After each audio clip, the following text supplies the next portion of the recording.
Iya. Karena pohon kayu ulin itu selama 5 tahun beradaptasi, belum mandiri, mati. Jadi pohon kayu ulin ya, contohnya ya, kita tanam di tempat yang terbuka tanpa dikasih tutup. Beberapa bulan saja daunnya luruh dan mati. Dan ini sudah kami uji coba, mati. Ya.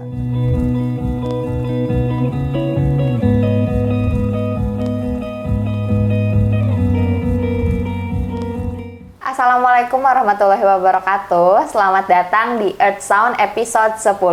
Teman-teman, gimana kabarnya nih? Semoga sehat selalu. Oh ya, sebelum kita buka podcast pada hari ini, kita ada slogan ya Pak ya? Iya. Dimulai dari saya dulu nih.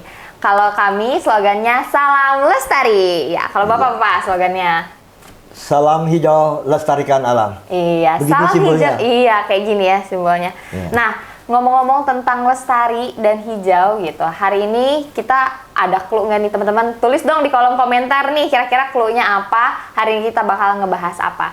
Nah, seperti yang sudah teman-teman lihat dan saksikan, di samping kanan saya ada narasumber hebat kita yang akan berbagi pengalaman. Nah, beliau mohon izin memperkenalkan Bapak. Beliau adalah Bapak Ahmad Arifin. Beliau merupakan pengurus Forum Komunitas Hijau. Tepuk tangan dulu dong. Ya. Nah, ya Bapak. Nah, jadi kalau nggak salah seminggu yang lalu ya Pak, di Banjarmasin ada salah satu program disebutnya Satu Pohon Satu Rumah. Iya. Nah, boleh dong Pak diceritakan itu merupakan program apa dan sudah berjalan berapa lama atau baru pertama kali? Jadi begini, Dinas Lingkungan Hidup Kota Banjarmasin bekerja sama dengan Dinas Kehutanan Provinsi Kalimantan Selatan bersama komunitas kami, Forum Komunitas Hijau Banjarmasin, melaunching tanam satu pohon di lingkungan satu rumah gitu ya. Ya, di Jalan Gatot Subroto.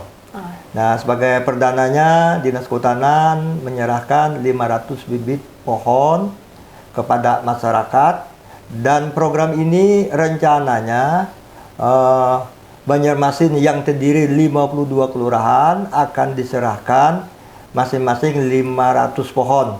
Setiap kelurahan? Setiap kelurahan. Okay. Dan nanti lurah mendistribusikannya kepada RT. Ya, mungkin satu lurah lebih 20 RT lah. Jadi diharapkan nanti satu RT itu mendapat sekitar 30 pohon ditanam oleh warga di pekarangannya. Kita berharap dengan ada gerakan satu rumah tanam satu pohon itu, lingkungan hidup kita semakin tambah nyaman. Apalagi yang diserahkan ini banyak pohon buah-buahan. Ya, 3 tahun 5 tahun nanti bisa sambil petik buah, dan juga setiap hari mendapat suplai oksigen udara segar. Iya, betul. Nah, apalagi sekarang ini kan pada musim kemarau yang ekstrim ini ya sangat panas sekali. Tapi kalau kita punya pohon di sekitar rumah kita, ya paling kurang tambah sejuk, dan pohon juga menyerap karbon dioksida. Itu manfaat dan tujuan daripada gerakan dari Pemko Banjarmasin. Oke. Ya. Kalau selain program satu rumah tanam satu pohon ini, ada program lain apa lagi Pak yang berkaitan dengan penghijauan atau penyerapan karbon dioksida di udara? Juga gini, ya dengan terbitnya Peraturan Daerah Kalimantan Selatan nomor 7 tahun 2018 tentang gerakan Revolusi Hijau yang digagas oleh Gubernur Kalimantan Selatan, ini adalah gerakan yang sangat masif yang mengubah perilaku masyarakat agar peduli terhadap kualitas lingkungan hidup dengan melakukan penanaman pohon secara besar-besaran. Nah, intinya setiap masyarakat ya diharapkan menanam 25 pohon. Bisa di pekarangan, bisa di ruang terbuka hijau, atau di tepi jalan, atau di lahan-lahan kritis. Jadi selain warga juga kepada perusahaan-perusahaan gitu ya, yang punya lahan juga melakukan kegiatan yang sama. Kita berharap juga adanya kampus hijau, sekolah hijau gitu ya, atau tempat-tempat ibadah yang hijau di mana saja, karena menurut peraturan pemerintah nomor 26 tahun 2008 mengatakan bahwa tentang tata ruang, 30% dari kawasan tata ruang itu adalah kawasan hijau. Ini dalam rangka kita menambah luasan tutupan vegetasi hijau di lingkungan kita. Okay. Jadi teman-teman, yang hijau itu bukan cat bangunannya hijau ya, tapi tertutupi oleh tanaman-tanaman hijau ya, begitu Pak? Betul. Okay. Sebelum kita membahas lebih lanjut nih Pak, boleh dong cerita dulu gitu Bapak awal bergabung dalam forum dan kegiatan komunitas-komunitas ini gimana sih Pak awalnya? Apakah melalui kegiatan yang random atau memang Bapak dalam hati emang sudah ada niat gitu, atau gimana, atau terbentuk tanpa sengaja? Ya. Jadi sejak saya kecil masih SD, saya suka jalan-jalan ke hutan gitu ya, di daerah Tahura gitu ya. Terus juga tahun 90-an saya juga aktif sebagai pemandu wisata alam petualangan di Loksado, membawa grup-grup wisatawan ya keluar masuk hutan primer gitu ya. Terus juga tahun 2010 kami membentuk komunitas kecil masyarakat peduli pohon se-Kalimantan Selatan. Saya sebagai pendiri dan ketua sampai sekarang. Nah, terus selanjutnya tahun 2013 oleh Wali Kota Banjarmasin kami dibentuk, dihimpun, dikukuhkan dalam satu forum yang lebih besar namanya Forum Komunitas Hijau Banjarmasin. Nah, ini merupakan gabungan komunitas gitu ya. Kita bersinergi, bukan komunitas ini aja lagi, karena kita dalam melakukan pelestarian lingkungan itu tidak bisa kita per komunitas. Jadi kita gabungan bagaimana komunitas, dan dibentuk juga Forum Komunitas Hijau atau disingkat FKH beberapa kota di Banjarmasin.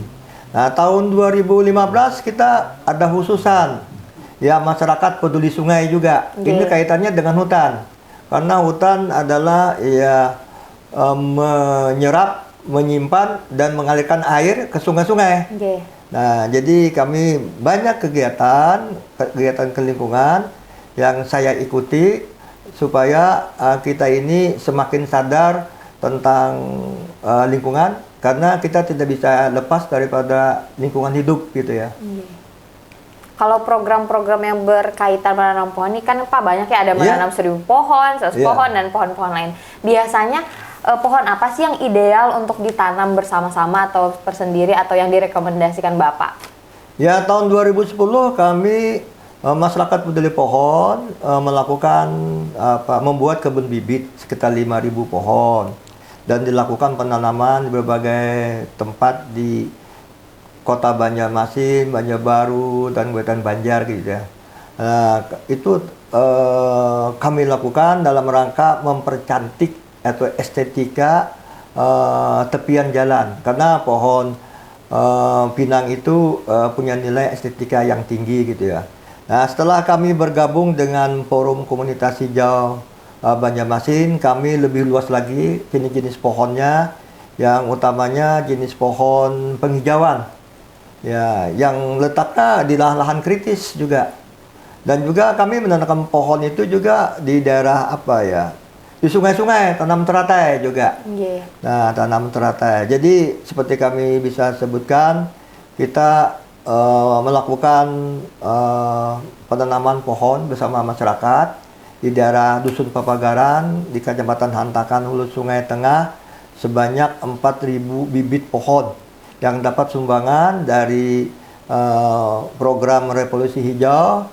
Ya, kita tahu Dusun Papagaran itu adalah di atasnya, di hulunya daripada Sungai Pagat yang sering kebanjiran di sana. Nah, terus juga kita di Bendungan Tapin melakukan penghijauan juga, dan beberapa titik di Kota Banjarmasin ruang temu hijau kita lakukan. Dan juga kita melakukan penanaman pohon rambai di muara Sungai Barito, tepatnya di Kecamatan Alu itu ribuan pohon. Karena kita nanam pohon itu tidak terpaku di daerah pegunungan tanah kering aja. Karena daerah pesisir juga yang perlu semacam tanaman mangrove supaya menahan abrasi, juga tempat hidupnya ikan-ikan ya, bersarang dan berkembang biak di sana. Kita lakukan juga penanaman. Terus di Kota Banjarbaru ini juga di median jalan depan Masjid Agung kita lakukan penanaman pohon tabubuya sebanyak 360 pohon, sudah mulai berbunga. Nah, sekarang saya dengan Dinas Kehutanan juga sedang menyusun program mungkin dalam bulan ini penanaman pohon kayu ulin sebanyak 200 pohon. Ya, letaknya tersebar di Kota Banjarmasin, utamanya di hutan kota Sabila Mutadin, Kampus Ulam, hutan Korem gitu ya.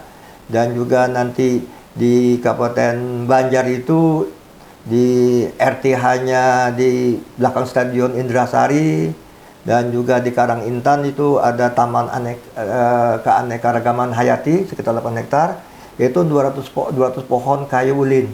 Nah, saya juga sudah melakukan kerjasama penanaman pohon keminting atau kemiri yang tajuknya besar, baik untuk lingkungan hidup dan juga menghasilkan tanaman bumbu ya. Nah, tanaman bumbu itunya. Jadi sudah kami lakukan di Kecamatan Bati-Bati, sudah melalui penanaman, dan juga sudah ditinjau lapangan. Kami akan melakukan penanaman sekitar hampir 1 kilometer pohon berbunga ya, supaya indah, karena Bendung Karangintan ini juga jadi objek wisata, yaitu pohon tabu buyat dengan 3 warna, juga pohon bungur tanaman lokal, dan juga pohon spatodea.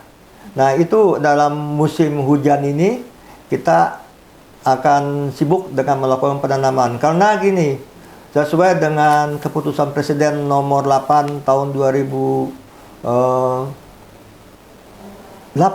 bahwa keputusan Presiden itu mengatakan bahwa sepanjang bulan Desember adalah bulan menanam pohon nasional, sedangkan 28 November adalah Hari Pohon Indonesia. Nah, dalam rangka itu kita ya bersama dengan instansi terkait dan juga dengan komunitas ya, kami kerjasama antar komunitas, biasa kami akan melakukan gerakan menanam pohon. Ya, ini membuat kita sadar bahwa kita ini tidak bisa lepas dari lingkungan, dan kerusakan alam kita ini ya disebabkan karena kita perlu hutan untuk bahan bangunan, untuk sumber pangan, buah-buahan, kadang-kadang untuk tambang juga, untuk perkebunan. Ya, secara sengaja kita ikut merusak alam. Ya. Nah, dengan gerakan masyarakat tadi, paling kurang kita melakukan upaya-upaya pemulihan, merehabilitasi lahan-lahan yang kita rusak itu, ayo dong kita tanami. Salah satunya adalah gerakan nasional menanam pohon.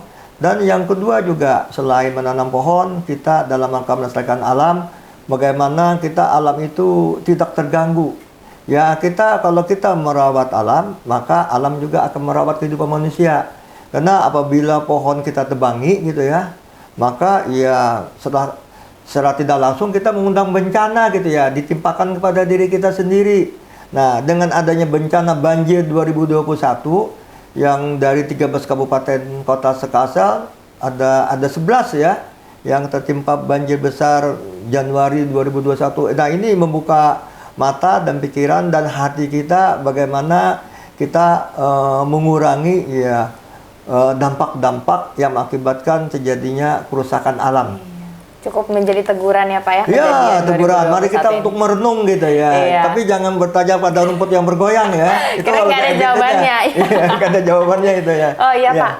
Berkaitan dengan tadi kan banyak banget ya Pak program menanam pohon itu butuh berapa lama gitu, berapa tahun untuk melihat bahwa program tersebut tuh sudah efektif atau untuk bagi kita merasakan manfaatnya? Jadi gini, kalau kita melihat peta Kalimantan Selatan yang luasnya 3,7 juta hektar, katanya kawasan hutan itu 1,7 juta hektar gitu ya.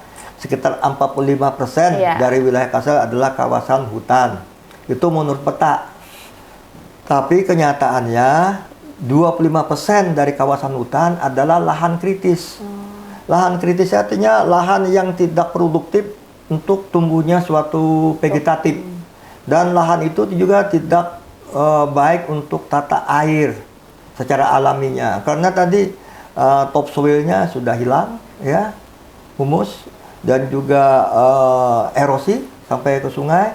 Jadi ini tantangan besar dengan adanya gerakan revolusi hijau untuk mengutamakan penghijauan di lahan-lahan kritis ya.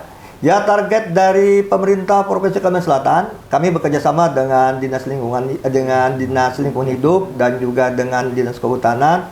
Targetnya 32.000 hektar setiap tahun direhabilitir. Ya, katanya perlu 20 tahun supaya lahan kritis tersebut menjadi hijau. Itu dengan catatan lahan kritisnya tidak bertambah, tapi dengan masifnya tadi eksploitasi alam, lahan kritisnya semakin bertambah. Dan juga kerusakan alam ini ya tidak bisa kita timpalkan kepada illegal logging aja. Tapi kita sebagai konsumen mau bikin rumah besar-besar, perlu hutan, perlu kayu dari hutan, yaitu kita mau order. Saya sering jalan-jalan ke hutan, itu hobi saya. Pak, yang merusak alam ini bukan saya saja, Pak. Saya ini coba eksekutor aja. Yang memesan di bawah katanya. Yang pedagang wantilan, yang bikin perumahan dan sebagainya, yang kebutuhan kayu-kayu hutan ini, itu yang mengorder kami, Pak. Jadi kami tebangi aja sepanjang ada permintaan untuk kami sendok. Iya, kami lakukan aja. Nah, kalau kami orang di pedalaman ya sebatas kami perlukan saja katanya. Nah, itu konfliknya gitu ya. Karut-marutnya bagaimana satu sisi kita ingin melestarikan alam, melindungi hutan, di satu sisi kita juga butuh produk-produk dari hutan. Ya, kita harapkan ya masyarakat di sekitar hutan ya sejahtera gitu ya dengan adanya, tapi dengan tidak merusak. Mereka bisa mendapatkan hasil hutan bukan kayu, seperti bisa memanen damar, memanen madu atau damar gitu ya, atau gaharu gitu yang didapatkan. Nah, itu diberikan keleluasaan saja kepada masyarakat setempat gitu ya. Tapi hutan primernya jadi tebang.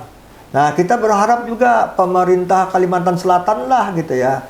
Ini mungkin ya suara dari para pecinta lingkungan, pelestari lingkungan, dan suara masyarakat pada umumnya. Di Kalimantan Selatan ini ada juga Taman Nasional yang letaknya di Gunung Halo-Halo yang tingginya 1901, gunung yang tertinggi dan menjadi tempat yang favorit bagi pecinta alam untuk mendaki gunung di sana. Ya, Provinsi Kalteng kan ada 3 taman nasional, salah satunya Tanjung Puting dengan orangutannya. Di Kalbar ada 3, di Kaltim ada 1, di Kaltara ada 1. Nah, Kalsel yang tinggal secuil hutannya kok tidak ada gitu ya. Ya, kita harapkan hutan alam primer ini yang pohonnya besar-besar ya 1 meter lebih dan usia ratusan tahun ya ditinggalilah. Jangan sampai step by step, tapi pasti perlahan nanti akan hilang. Nah, di daerah Kabupaten Hulu Sungai Tengah tadi yang menolak tambang dan perkebunan itu salah satu lokasi yang kita rekomen, yang masih alamnya masih bagus gitu ya. Ya, meninggali anak cucu lah. Karena melihat tadi peta ya perizinan sudah 60% lahan di Kalsel ini sudah menjadi kawasan konsesi gitu ya. Ya, ini kita sungguh memperhatikan juga dan ancaman gitu ya. Nah, sedangkan makanya tadi bencana kan sering silih berganti. Nah, dengan adanya hutan primer tersebut, ya 1 hektar katanya, ya kata para ahli ya, bisa menghasilkan 0,6 oksigen. Ya, dan itu bisa dikonsumsi untuk 1.500 orang per hari. Nah, kita ini kan 1 menit aja tidak terima suplai oksigen, sudah kolap. Ya, kalau air ya, yang merupakan mungkin pohon itu bagaikan tandon.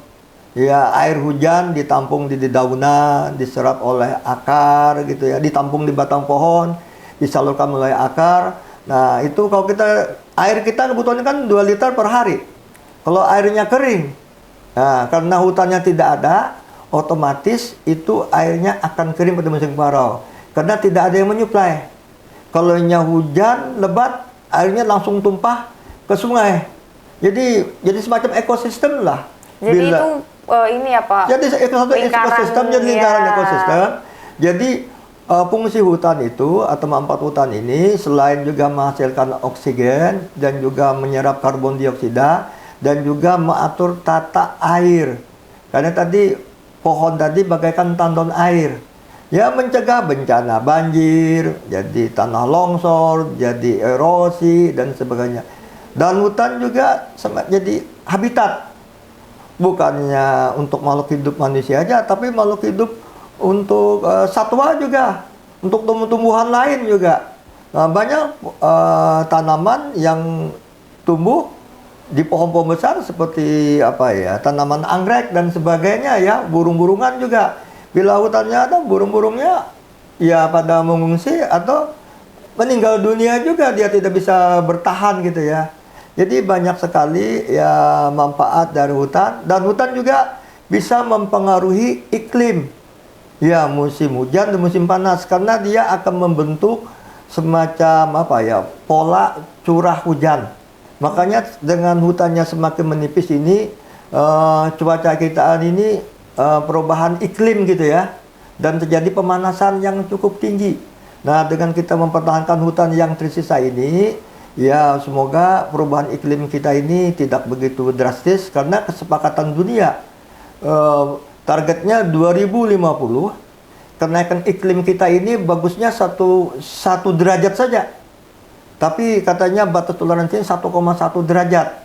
Ya, ini bumi kita kan semakin panas dengan global warming ini, dengan banyaknya emisi karbon yang terbakar ya, dan melayang di udara. Semoga yang akhirnya lapisan ozon yang melindungi bumi kita ini, ya sinar matahari tembus langsung ke bumi. Salah satu payung alaminya adalah hutan, dan juga hutan ini sebagai filter tadi yang menghasilkan oksigen dan juga menyaring air. Nah, ini makanya tadi kita dengan banyak terjadinya bencana di mana-mana di dunia gitu ya. Semoga ini dengan apa ya, menyadarkan, membuat orang peduli dan melakukan aksi-aksi yang ramah lingkungan. Kita tahu bahwa Hari Pohon Sedunia itu pada tanggal 24 November. Dan itu diperingati oleh seluruh dunia. Ini digagas oleh pencinta alam orang Amerika yang meninggal 1902. Nah, hutan masih belum begitu dibabat. Mr. Julius tadi dari Nebraska, Amerika tadi sudah menggaungkan pelindungan hutan dengan menetapkan Hari Pohon Sedunia. Sedangkan PBB mengeluarkan resolusi ya menetapkan tanggal 21 Maret adalah Hari Hutan. Kalau tadi Hari Pohon, ini Hari Hutan Sedunia. Diperingati tanggal 21 Maret setiap tahunnya, yang ditujukan kepada semua negara di dunia ini agar semakin membuka mata dan melakukan aksi-aksi bersama masyarakat, bagaimana kita melestarikan hutan dengan ekosistemnya supaya hutan ini masih tetap lestari, karena untuk kelestarian makhluk hidup, bukannya manusia saja makhluk hidup ini. Iya, kodoknya punya hak gitu ya, untuk hidup gitu. Nah, ini kalau PBB skopnya ini tadi ya, tanggal 21 Maret itu kepada negara-negara tadi yang mau sampai mengurangi emisi buangan, mengurangi deforestasi dan semua, yang menghentikan jeda pemberian izin kawasan hutan primer, juga lahan-lahan rawa gambut ya, yang sekarang ini dirambah oleh perusahaan-perusahaan, dan masyarakat juga melakukan penebangan-penebangan di lahan-lahan rawa itu cukup masif. Kita di Kalimantan Selatan, Liang Nganggang, kilometer 20, itu terkenal sejak lama sebagai penghasil garam. Dengan adanya karhutla, dengan adanya kebutuhan garam yang sangat banyak ya, untuk fondasi tiang rumah, fondasi badan jalan juga dari garam. Nah, juga untuk kayu bakar, dan untuk bikin papan peti untuk casing gitu ya, dan sebagainya. Garam ini semakin langka. Di Liang Nganggang itu cuma pohon galam-galam kecil, galam-galam besarnya didatangkan dari Kecamatan Palingko, Kabupaten Kapuas, diimpor kita. Nah, jadi kita selain fokus kepada pohon-pohon besar yang ada di gunung-gunung, di pedalaman, kita fokus juga pada tanaman rawa seperti galam. Ini semakin langka dan semakin mahal di daerah Marabahan ya, Batola gitu ya, daerah Tapin ya. Itu sudah sulit mencari galam. Jadi pencari galam ini Pak, kami mencari galam berhari-hari di ujung baru dapat ketemu galam yang ukuran besar sebagai pondasi. Yang ada tinggal pohon galam yang kecil-kecil. Nah, ini galam. Yang kedua, itu juga arang gitu ya. Arang gitu ya. Yang arang itu bahan bakunya yang baik itu dari pohon halaban. Itu panas sekali dan juga lama masa bakarnya. Sekarang ini banyak tungku-tungku pembakaran pembuatan harang alaban yang berada di Desa Ranggang, sekitar 8 km dari kota Pelihari, tidak produksi karena kekurangan bahan baku. Bahan bakunya saya tinjau lapangan, saya suka jalan-jalan sambil ninjau lapangan gitu ya, didatangkan dari Kabupaten Pulang Pisau dan harganya mahal. Nah, kita berharap ya gerakan revolusi hijau ini bukan menanam pohon yang besar-besar atau pohon buah-buahan atau pohon bunga-bungaan, juga pohon yang untuk kebutuhan industri. Nah, arang ini kan dikirim ke Timur Tengah, dikemas, di packing. Ada dari tempurung. Ya, sekarang tempurung juga sulit. Di Kecamatan Tamban, Muara Tabunganen yang dulu banyak pohon nyur, sekarang ini banyak ditebang. Banyak jadi sawit. Saya bukannya anti sawit, enggak. Ini kenyataannya. Jadi pohon kelapa kita ini banyak didatangkan dari Kabupaten Sampit, Kalimantan Tengah, yang sekitar 10 jam dari sini gitu ya. Maaf, pisang pun ya dari sana, Sampit, dari Samuda. Nah, dari Kota Baru. Nah, kita berharap namanya vegetasi itu ya tadi sampai yang tanaman yang kecil-kecil gitu ya menjadi perhatian. Dan dengan adanya tadi semakin langkanya itu sebut, ya kita berharap tadi pemerintah memfasilitasi, mengatur, dan juga masyarakat melakukan gerakan-gerakan yang memberikan penghasilan. Ayo kita tanam pohon galam gitu ya. Walaupun di alam masih banyak, tapi sudah mulai sedikit. Ayo kita tanam pohon halaban gitu ya. Nah, ini dengan adanya revolusi hijau tadi yang membuat balai persemaian tanaman hutan, produksinya katanya 2 juta pohon setahun, dan juga akan dibangun balai persemaian permanen oleh Kementerian KLHK dengan instansi teknisnya di bawah, balai pengelolaan das dan lingkungan hidup gitu ya, yang di Lianganggang dekat di belakang Kota Citra Perumahan. Itu produksi bibit itu sekitar 10 juta setahun ya. Yang jadi pertanyaan nanti, bila bibitnya itu sudah diproduksi, siapa yang menanam? Nah, kita tidak mungkin pemerintah saja menanam. Nah, kita harapkan ya komunitas-komunitas ya yang ada, kita harapkan kalau perlu satu desa satu ada komunitas gitu ya, yang betul-betul memperhatikan kelestarian lingkungannya, bukannya sekadar pohon aja, bagaimana kualitas air, kualitas udara, kualitas ancaman hama dan sebagainya gitu ya, dan bencana itu ada gitu ya. Yang nanti kepanjangan tanganannya dari membagikan pohon-pohon yang produktif, yang ekonomis, yang disukai oleh masyarakat. Kalau pohon penghijauan itu kan cuma untuk apa ya, ekosistem. Ya, memperbaiki kualitas lingkungan, karena tiap tahun juga pemerintah provinsi, kabupaten, kota kan dinilai indeks kualitas lingkungan. Salah satu yang dinilai itu variabel utamanya adalah luas tutupan lahan bervegetasi. Yang Kalimantan Selatan ini, ya saya baca laporan ya, baru ranking 24. Dari berapa? Dari 36, 8 provinsi. Nah, dari tahun 2016 saya baca.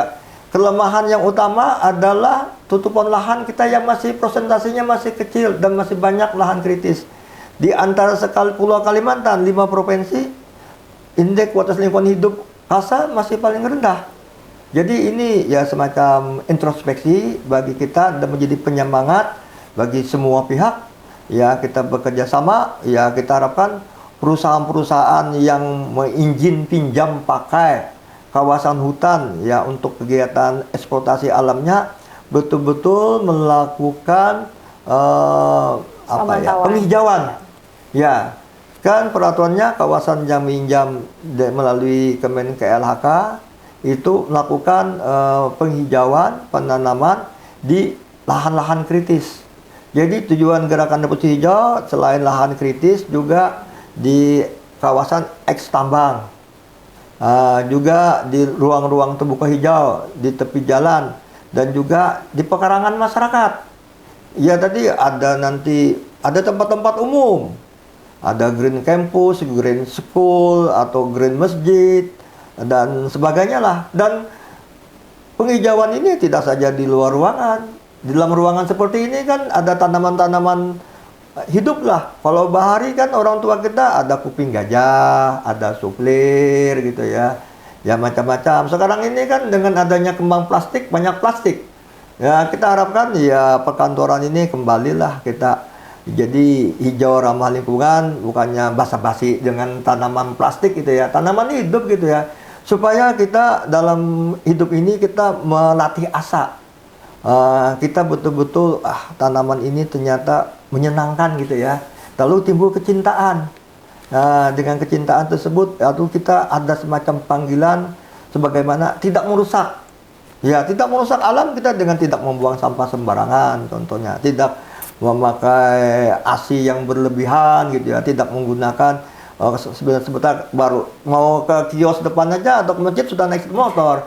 Kita coba jalan kaki, naik sepeda. Saya sama pegiat lingkungan, saya kemana-mana naik sepeda, sepeda ontel, dan juga sepeda gunung.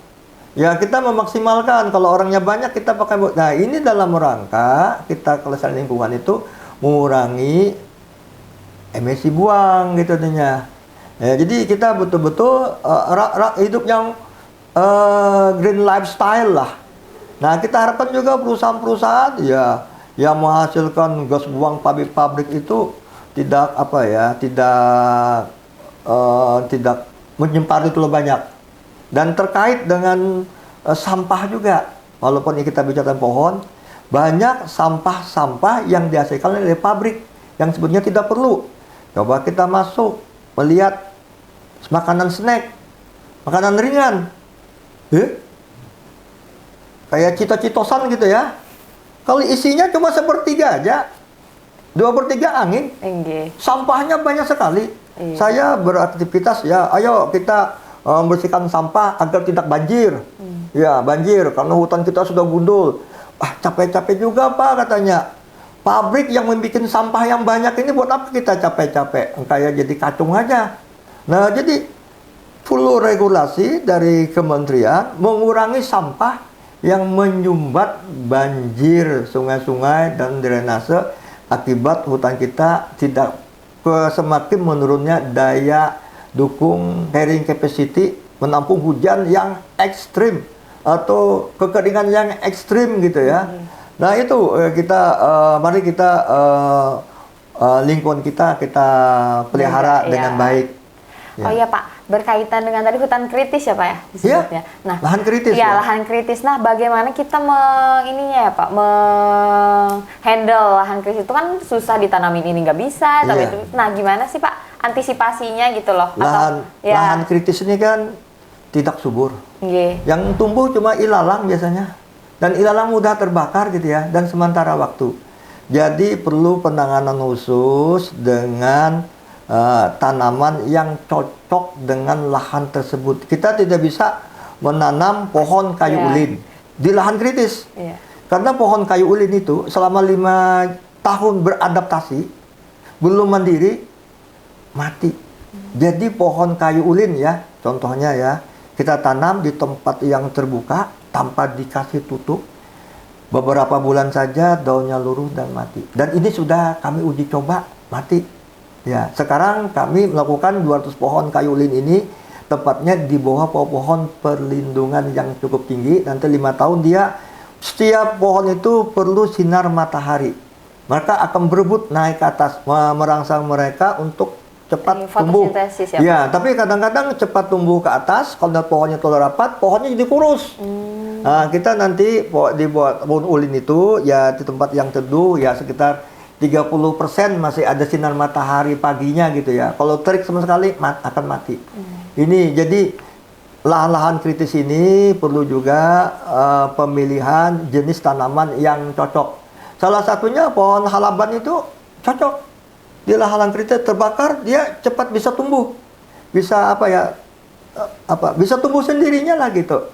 Nah, ini tanaman-tanaman lokal yang tadi itu sangat penting sekali dalam menangani lahan-lahan kritis. Ya, kesesuaian tanah dengan jenis pohon. Iya. Karena tadi kan lahan pada kenyataannya Pak, lahan hutan kita itu tersisa sekitar 25%. Iya. Sedangkan pemasangan lahan kritis. lahan 25% di dalam kawasan hutan. Iya, di dalam kawasan hutan loh. Iya, 25% ternyata lahan kritis. Oh, ternyata 25%-nya lahan kritis dari keseluruhan hutan. Kawasan hutan. Iya. Nah, berarti kawasan hutannya kan semakin mengecil ya Pak tadi ya. Sedangkan pemanasan global itu setiap harinya gitu terus meningkat. Menurut Bapak, seberapa besar dampak penanaman pohon, kegiatan-kegiatan menanam pohon ini dengan peningkatan global dalam penyerapan emisi? Jadi gini, pohon yang paling banyak menghasilkan oksigen adalah pohon beringin. Punya tajuknya lebar dan tinggi daunnya. Ya, semakin kecil pohon itu seperti pohon sirsak aja ya. Ya, tentu kecil lah. Tapi kalau jumlahnya banyak, ya ditanam. Ya, kita kan sering beli sirsak, beli pepaya, beli jambu dan sebagainya. Nah, biji-bijinya ayo kita belajar menyemai sendiri gitu ya. Oh, kalau tumbuh kan jadi kebanggaan kita sendiri gitu ya. Jadi dengan sebanyaknya tutupan lahan tadi, semakin banyak tadi karbon dioksida terserap, dan pohon itu kan memberikan keteduhan selain keindahan gitu ya. Ya, kita berjuang tidak pernah berhenti gitu ya melestarikan lingkungan ini.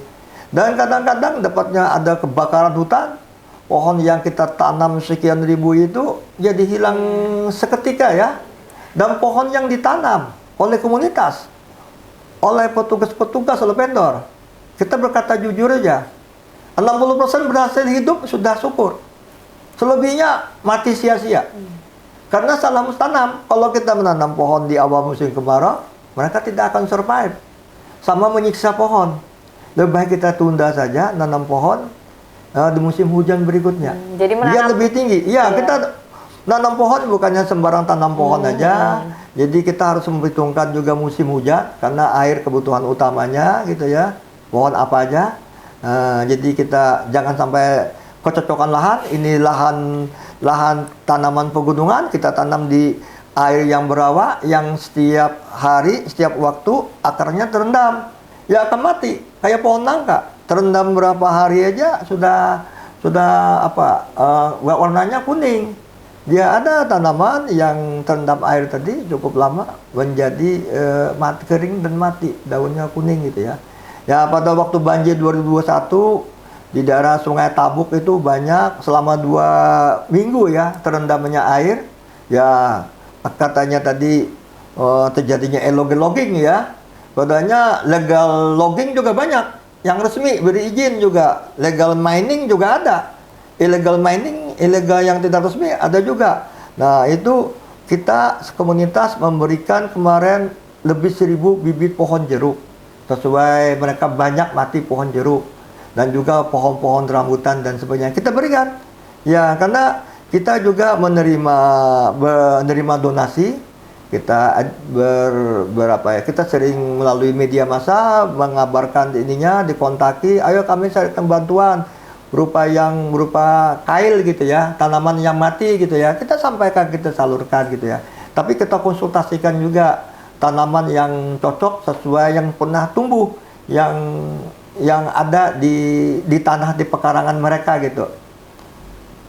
Oh iya Pak, berkaitan dengan program-program penghijauan, Selain komunitas Forum Hijau, itu biasanya siapa saja sih atau pihak mana saja yang biasanya bergabung atau dapat bergabung dalam kegiatan ini?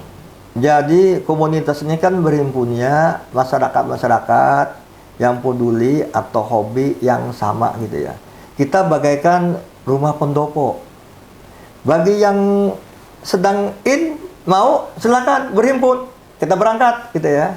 Bagi yang tidak punya waktu, ada kesibukan lain, ya silakan off gitu ya. Iya. Jadi kita sifatnya tuh kesukarelaan dan keikhlasan.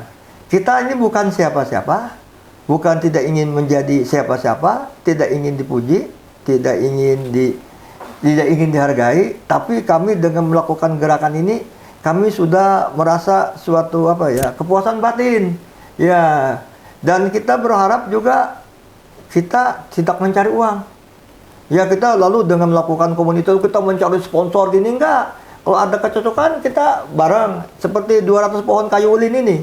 Kami dengan salah satu perusahaan mineral di Kalimantan Selatan, mereka punya bibit dan sebagainya, kita lakukan kegiatan gitu ya, penanaman, perawatan gitu. Dan sekalian edukasi. Dan komunitas lingkungan kami juga melakukan edukasi ke sekolah-sekolah. Di Kota Banjarmasin contohnya, kami bersama Kepala Dinas Pendidikan masuk ke sekolah dasar, sekolah SMP gitu ya. Ya 3 jam pelajaran, kita semacam berikan kampanye, orasi, anak-anaknya kita libatkan, kita bawa bibit pohon, kita berikan kesadaran, dan mereka harapannya apa, cita-cita mereka yang menilai tentang kondisi lingkungan, dan apa yang akan kamu perbuat untuk merehabilitir alam kita yang semakin degradasi. Ya banyak masukan anak-anak yang cukup positif, antusiasnya mereka. Kita ingin anak-anak usia dini itu sudah sadar lingkungan. Pertama, mereka dulu tidak membuang sampah sembarangan, juga peduli terhadap lingkungan. Jadi pencinta alam. Ayo kamu belajar ke alam, walaupun di kota, di bawah pohon. Nah, di siring standian ada pohon. Nah, melukis, menggambar, membaca. Wah, begitu enaknya. Sejuknya, gak usah begitu pakai AC segarnya. ya, Pak? Iya, di bawah pohon. Paman Pentol pun berhenti di sana juga. Orang naik sepeda motor pun singgah di bawah pohon juga. Nah, itu menandakan bahwa kita ini perlu pohon gitu ya. Oke Pak, berkaitan sama program tadi yang kita bahas ya Pak ya, mengenai program Satu Rumah Satu Pohon ini kan baru di Banjar ya Pak, berarti baru di Banjarmasin baru launching. Nah, mungkin nggak sih untuk terjadi duplikasi program yang sama di kota-kota lain di Provinsi Kalimantan Selatan? Ya, program ini sangat mudah dilaksanakan di semua daerah Kalimantan Selatan, dan diharapkan ya Bupati, Wali Kota melakukan gerakan yang sama dengan instansi teknis yang terkait, Dinas Kehutanan, DLHD, bersama komunitas. Ayo, pekarangan rumah kita menjadi kebun mini kita lah gitu, menanam pohon gitu ya. Ya, satu rumah tanam satu pohon. Kalau saya punya pemikiran lebih lanjut lagi. Satu rumah ada 4 jiwa, 4 pohon. Jadi satu pohon 1 jiwa. Iya, 1 pohon 1 jiwa. Ya, kita harapkan tadi dengan setahun atau 2 tahun ke depan program ini jadi contoh yang baik dan rutinitas ya Pak. Rutinitas ya, produksi bibit dari Dinas Kehutanan sangat banyak. Ayo kita melakukan gerakan masyarakat yang betul-betul merakyat dan mudah sekali. Ya, kita banyak waktu luang di depan rumah sambil pacul-pacul, cangkul-cangkul, bersih-bersih dan sebagainya. Nanti sambil duduk-duduk, minum teh gitu ya. Ya, ini gerakan yang sangat bermanfaat sekali. Pertama dulu untuk mengasah jiwa kita supaya kita betul-betul akrab dengan lingkungan gitu. Kalau kita tanam pohon pasti kita merawat. Nah, anak kita nanti pasti, wah ini tanaman abah katanya. Oh, ini tanaman kakek. Wah, sudah tumbuh, kita tinggal panen aja. Kalau pohonnya berbuah seperti jambu, ya seperti tinggal ada pisang gitu ya. Tinggal mencokkan mudah. Iya, jadi Pak pekarangan rumah saya tuh ada pohon jambu air, ada jambu pohon air, sirsa, ada pohon mangga. Jadi ada pas pohon nangka. pas nanamnya mungkin sambil gabut ya nanam, tapi nanti terasa sudah beberapa tahun ke depan manfaatnya. Kalau mulai Pak, ya? berbuah 3 tahun 4 tahun ya sangat senang sekali, menyenangkan gitu ya. Jadi ketika orang-orang beli mangga atau teman-teman beli buah-buahan lain, kita udah punya nih di taman, nggak usah ngeluarin uang, tinggal dirawat pohonnya dengan baik. Nih Pak, sebagai penutup nih Pak, boleh deh disampaikan himbauan atau pesan-pesan untuk warga Banua dalam rangka melestarikan lingkungan dan menyejukkan kota yang rindang dan hijau. Ya, kita hidup ini kan tidak bisa lepas dengan lingkungan sekitar kita. Ayo kita berbuat arif terhadap lingkungan dengan tidak merusak alam, sifatnya destruktif gitu ya. Dan juga bagaimana kita merehabilitir alam kita ini menjadi lebih baik ya dengan melakukan salah satunya gerakan menanam pohon di pekarangan rumah. Nanti kita akan merasakan kenyamanan, bukannya pohon saja memberi nyaman. Burung-burung, kupu-kupu, dan ada ulat-ulat juga ya berdatangan menikmati tadi hijaunya pepohonan. Ya, kita harapkan ya ini menjadi gerakan masyarakat di daerah perkotaan, di daerah pedesaan. Kita menghijaukan bumi. Kita merawat alam, maka alam akan merawat kita. Apabila kita merusak alam, maka akan bencana akan datang dan membinasakan kita. Itu saja pesan moral dari komunitas hijau. Salam hijau, lestarikan lingkungan. Iya. Nah, alhamdulillah kita sudah di penghujung podcast kita. Banyak sekali Bapak, terima kasih. Sama-sama. Ya, untuk ilmunya, manfaatnya. Tadi kan kita bercerita ya Pak, ada salah satu poin yang saya sangat ingat bahwa Bapak dan teman-teman komunitas lain sebelum menentukan ingin menanam pohon sudah melakukan trial and error. Jadi tahu nih pohon mana yang harus ditanam di sini dengan keadaan tanah yang seperti ini. Tapi untuk program satu rumah satu pohon itu nggak perlu ya Pak ya dipikirin, insya Allah semua bisa. Apalagi ibu-ibu nih yang suka bunga, jangan lupa untuk terus memulai untuk menanam tanaman dan pohon dan juga merawatnya. Oke, sekian podcast kita pada hari ini. Sampai bertemu di podcast-podcast selanjutnya. Salam lestari. Lestarikan lingkungan.